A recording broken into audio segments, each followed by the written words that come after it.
नमस्कार दोस्तों, आज हम पढ़ेंगे माहेश्वर सूत्र के बारे में। तो माहेश्वर सूत्र को समझाने के लिए मैं आपको एक कहानी सुनाता हूँ कि आप कल्पना कीजिए कि ना पृथ्वी थी, ना आकाश था, ना वेद था, ना भाषा, केवल एक नाद था। वह नाद है ओम।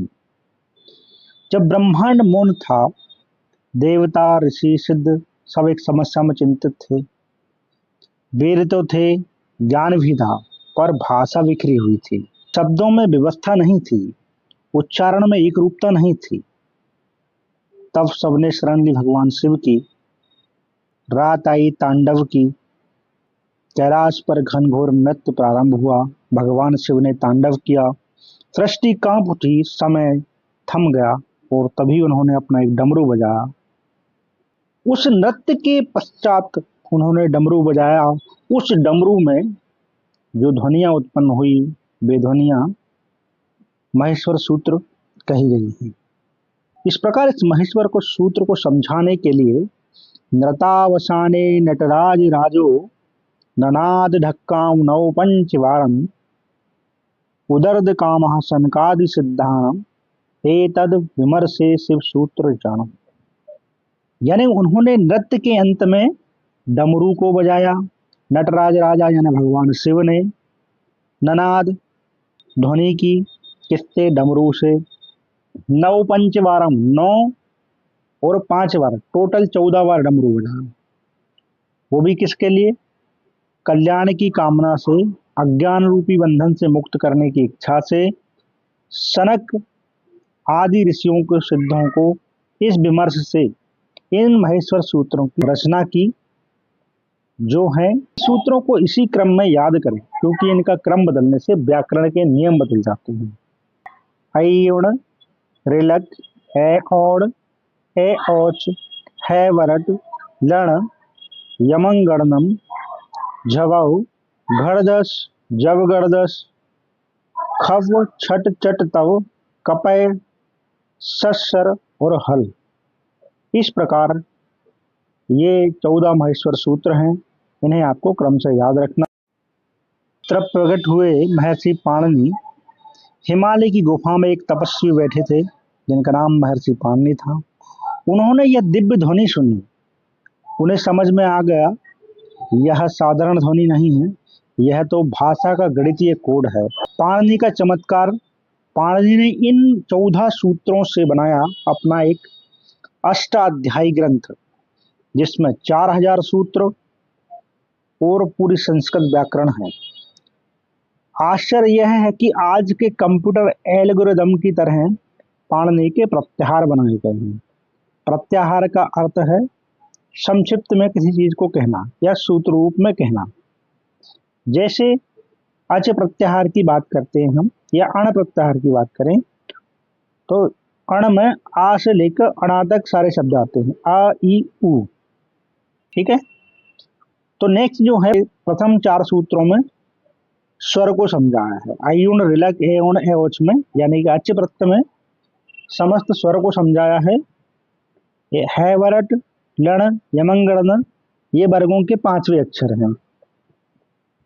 7वें महेश्वर सूत्र में वर्गों के 5वें अक्षर का वर्णन है। 10वें महेश्वर सूत्र में जो है वर्गों के तीसरे अक्षर का वर्णन है। यहाँ हम बात करते हैं प्रत्याहार बनाने की विधि क्या है। प्रत्याहार का मतलब है एक बड़े सूत्र को छोटे नाम से पुकारना। आदित्य अंतरण संहिता, ये प्रत्याहार का वो है।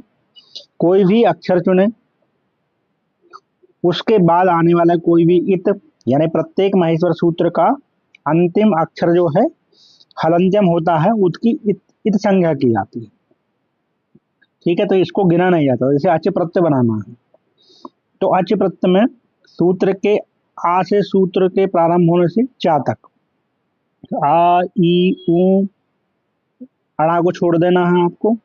री री, ए औच, ए औच तक आपको टोटल अच प्रत्यय। तो ये जो इंडिकेशन यहाँ तक प्रथम 4 जो हैं स्वर को बताने वाले हैं, प्रत्याहार है।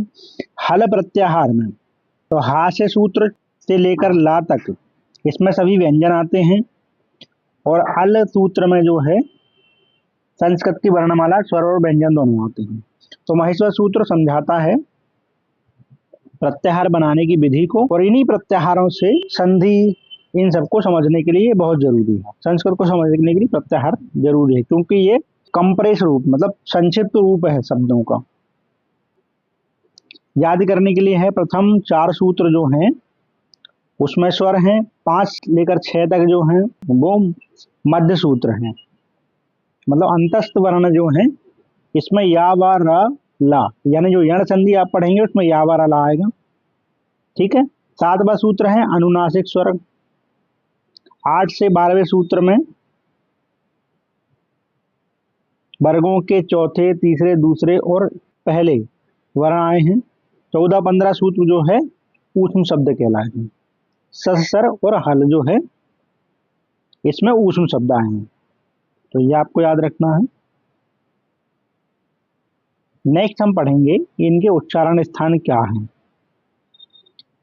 संस्कृत में प्रत्येक वर्ण को बोलने के लिए मुख में एक विशेष हिस्से का उपयोग होता है। इसे याद करने के लिए लघु सिद्धांत कौमुदी में बहुत आसान सूत्र दिए गए हैं। अकुह विसर्जनीय कंठा, यानी आपका आ, बड़ा आ और पूरा का वर्ग जो का, खा, ग, घ, इंग और हा, इन शब्द का उच्चारण क्या है और विसर्ग का उच्चारण, ये सारे कंठ के द्वारा उच्चारित किए जाते हैं। ठीक है। नेक्स्ट जो है इचुए सनाम तालु, ई और चा वर्ग पूरा, चा, छ, ज, झ, इंगा, ये सब जो है तालु के द्वारा बोले जाते हैं। ऋतु रसणाम मूर्धा, तो यहाँ ऋति टा वर्ग पूरा, टा, ठा, डा, डा और रा और सा, ये सब मूर्धा के द्वारा उच्चारण किए जाते हैं।